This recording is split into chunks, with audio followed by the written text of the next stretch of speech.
Guess who is back? Back again. This is the first try of making a video while having, careful, this might be a bit scary for some of you, a drop. But I'm sure it won't be that bad. Hello? Get a whiff of my slash. What do you mean it's already has been 3 weeks since I last posted anything? Oh no, it's episode 7 all over again. Hello my little paper airplanes. How have you been doing? For me... If you wanna see me rant, join my Discord. A lot of stuff happened recently. If you wanna see me rant like every 5 days, join my Discord. Link in my bio or the description, I don't remember. But it has been like already 3 weeks since I last recorded anything. And this is just the recording part. I don't even know when I will be finished with editing. And I haven't even done all the art. So I will need to cut up this recording sessions into multiple sessions. Right now I'm in a very good mood. This might change during the recording. I don't know. Anyways, last time I said this was supposed to be the final part where I show all of the characters and after that I can just ramble a bit more. But the thing is, I mean, like I said, I haven't finished all the art yet and I'm also reconsidering some things because I get ideas for new characters while also doubting some of my own characters, some of my old characters. So while this might be just a bit of a disappointing return video, this is kind of to figure out for me how long I will need to make for videos and in general how it is going to work from now. But anyways, I'm going to read out the characters I have created so far. I'm actually not going in chronological order of how I made them, but just how I feel in the moment. And a character I have created the most recently and actually like a lot because I had her concept for half an eternity is Mara, I think. I forget my own character's name, Jesus Christ. Mara is basically a very shy kid that doesn't speak to anyone or anything, but her weird quirk is basically that for some reason she feels very drawn to like the most dangerous stuff that the paper school has to offer. In this case, Sammy. Like all the people that are classified as demon level threats, she feels strange comfort towards. Right now this would only be Sammy and Yuji, but maybe in the future there are some other characters that will be this threatening. And her anomalous ability is basically that she has like a calming effect. So to absolutely, I'm going to take Sammy as example. For Sammy, if he were to rage out or turn crazy, if you would put Mara in his nearby vicinity or just in line of sight, he would actually calm down and kinda chill out with her. To be fair, he would still be aggressive towards other people around him, but more in terms of protecting Mara, and it's a weird form of mind manipulation.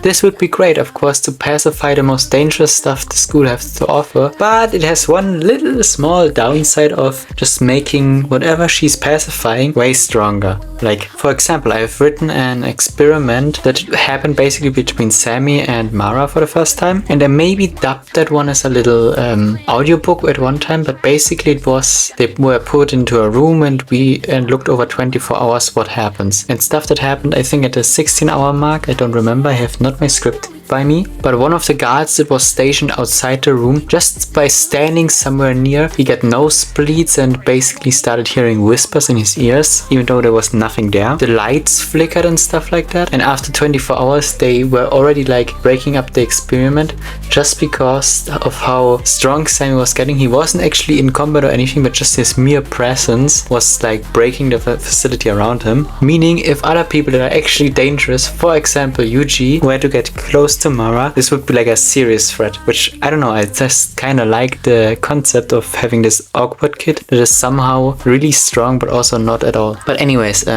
what else? The favorite food of her is like raw meat. I thought like, hey, I wanted to make something unique for her. How about let's make her enjoy the taste of raw meat just as like, because she's supposed to be the kind of weird kid of the school. Like a lot of people empathize with her because she's so shy and stuff. It's like, girl, why out of everything Sammy? Also, I'm thinking about maybe she could have a crush on Sammy. I don't know if I make that canon or not, but I think it might be just an idea worth because Sammy would be the only demon anomaly that she's close around to. Also, there's like small pentagrams in her eyes. I wanted to point that out because I very much like that detail. Anyways, I'm just looking at the time of this recording right now. People have told me they like shorter videos more, and I'm just done with the first character and it's already 6 minutes. Yippee! Anyways, next up, I actually made Miss Crystal's wife, which looks like Blooma.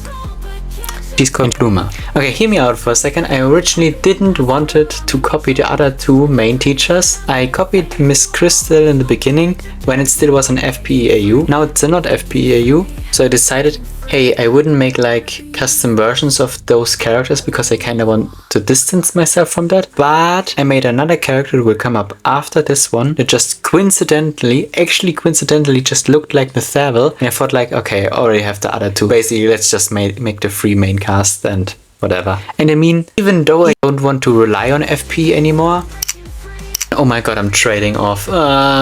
Hey guys, if I suddenly sound weird, that's because this is the second part of the recording, which I have gotten sick. Yay! Sadly, this doesn't allow me to stay home, and at this point of recording I have like 5 hours left until I need to go back. I'm not looking forward to it, but anyway, let's finish off this video because I keep going off topic and you guys want shorter videos. This is Miss Crystal's wife, Miss Blooma. She went through a lot of different redesigns, honestly, all kind of looked the same, but had something off about them I didn't like. But now this is the final design with roses all throughout. Originally I didn't want to give her the giant paper cutter because she's supposed to be a friendly teacher, a nice teacher, the total opposite to her wife. But hey, now I gave her one.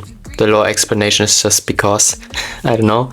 She's not supposed to have anomalous abilities, and she's also very short. Here's a size comparison I'm going to put up on screen hopefully, and I kind of love that. First of all, important, just because this looks like Miss Bloomy and Circle, I do not ship those characters. Those are my own characters, even though they look very similar. But yeah, I kind of like how they like fire and water. She is very kind. Miss Crystal is the opposite. She is short, Miss Crystal is tall, and so on. She's also a great gardener, likes to plant roses, and isn't really the best in the kitchen. So most of the time she eats instant noodles and stuff like that, or ramen. If someone is cooking, it's most of the time Miss Crystal. And lastly, there are in a polyamorous relationship, which basically means, how I've understood it, Miss Crystal and Miss Blooma are married, but they are allowed to go on with other partners or have like a third wheel in the relationship if they wanted to, because both of them are open to it. I originally wanted to have like a third male teacher in the relationship, but I don't have currently one. Generally, I'm lacking a bunch of teachers in this school. Also, I'm going to shout out Crafty Mafty. She loves making fan art of my characters, and also recently did of her, going absolutely crazy, which is like, I most of the time want to make fan art canon for some reason, in some ways, so that if you create fan art, you can have the feel that you create something with me. Most of the time it's fan art if I move an OC in the actual canon, like Saturn or Amelia, or how with Boombob, how the relationship between Lily and Sammy goes. But this, I don't know, she's really a nice teacher, not at all mean. Also, I find it interesting how the dynamic between those two could work, because Miss Crystal is very, first of all, an anomaly in itself, and secondly, of course, she still loves her, but the fact that she's so violent and a cannibal can be kind of difficult for a relationship. But anyways, the last one of the original trio is Miss Teeva. Yes, I know, similar again. She was originally supposed to look completely different. If you take off the horns, actually she looks quite a lot different than her inspiration. But I wanted to do something unique with her, and I thought like, just instead of adding regular horns, she could have like antlers that grow in different shapes and sizes, how it's with fingernails, so you can stylize and trim it in ways you like. She's also like had a very successful military history. On her chest you can see a bunch of badges. To be honest, I tried doing some research on some of them, but let's be honest, the thing I did the most was looking up military honor badges and copying a bunch of them. If you zoom in, all of those are like accurate. You can know something about that. You can look it up, but I don't want to offend anyone with this. This is basically to show that she has a rich military history. For example, one of them is the purple heart, I think over here somewhere. I'm right now wondering if I repeat myself or if I've shown her already in a different video. If that's the case, I'm going to cut out everything I just said except this part. But anyways, the last character for the day is N.O.V.A, which stands for Network Origin Virtual Assistant. Jesus Christ. And his origin story is quite a long one, but I'm going to keep it short because otherwise it would take like 7 minutes to explain that. So basically, N.O.V.A was originally in a cave, and he wasn't really the N.O.V.A we know today, but he was his alternative personnel called Defense Matrix. And Defense Matrix has a black and red theme, while N.O.V.A has white and blue, mainly blue. And basically the foundation, the paper school found and originally just looked like an enormous computer spanning the entirety of a cave. But later it was realized that the individual part lead all to a core in the center. But before they could probably explore, the defense matrix activated a bunch of mechanisms, for example, drowning some corridors. Oh, by the way, the computer system was built like a giant maze, and some corridors were drowned by cooling liquid, but there were also defense units, basically like a body defending itself. So while the school team was exploring, the computer attacked, and there was like a little war between them for a few months. They tried to go back into the cave to study more, while he was attacking the nearby base, and so on, until eventually the defense matrix attacked the base again, but blew up a storage where a bunch of explosives were still stored. And because of the explosion, the cave he was in basically crumbled, and later then the recovery team recovered the core, put it in a broken defense unit body, removed everything that was combat weapons from it, and put a TV head on it so it can communicate. And from this point on, the original N.O.V.A rebooted, and now we have this N.O.V.A which is very kind, very innocent, a bit stupid, and talks in very cutish ways. He is a very smart AI, but he is still an AI, so this means he does not feel emotions or doesn't understand them, but he still replicates them by looking at those around him. So he does feel joy or he does feel sad, just sometimes he confuses the emotions with each other. And generally he's a little bit of an awkward kid. He is very small. His defense matrix always, if it ever were to come out, wink emoji, usually likes to have giant body, how I mentioned in the cave. But N.O.V.A is very short and very much like a child, and he doesn't seem to be aware of the defense matrix. I plan to have like a story of basically a bunch of villains appearing over the course of the story of the Not Paper School. One of them is of course Yuji, if you remember, but I planned that defense matrix is actually also one of them. Later they're probably going to defeat it, but N.O.V.A is going to be still staying, just that defense matrix, the second personality of his, is defeated. A bit more about defense matrix. N.O.V.A is basically, I mean, he's an android, so he doesn't have a gender, but he uses he him pronouns and uses a male-ish voice, while defense matrix has a very neutral voice, which is a bit more female, similar to GLaDOS-ish, but like way more robotic. And it doesn't really have personality at all. It's more like totally a emotionless computer. And yeah, the unique thing about N.O.V.A is that he is powered by a special power source, which are called God Cubes. I don't have enough time to introduce them here, but basically this is a part of the magic system in my universe. God Cubes are cubes that come from outer space and crash land on Earth. Basically what they are impossible geometric structures that always like in some form of cube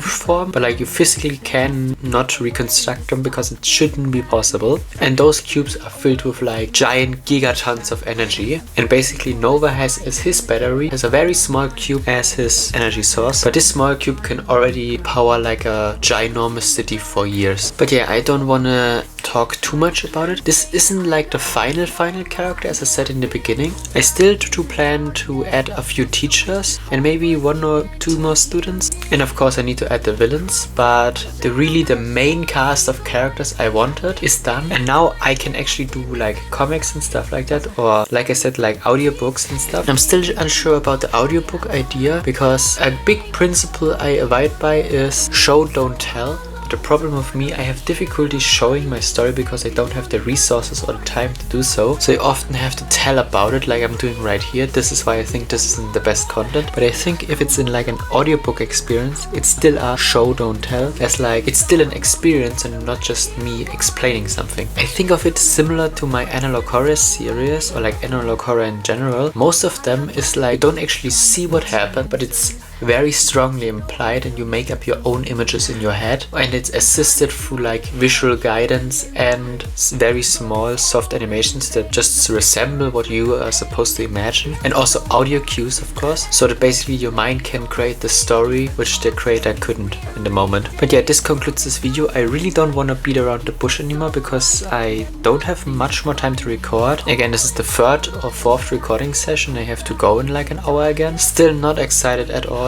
But at least I'm very happy that we can finally have a video again. I've seen some people comment that they're actually excited for me to make another video, which makes me very happy.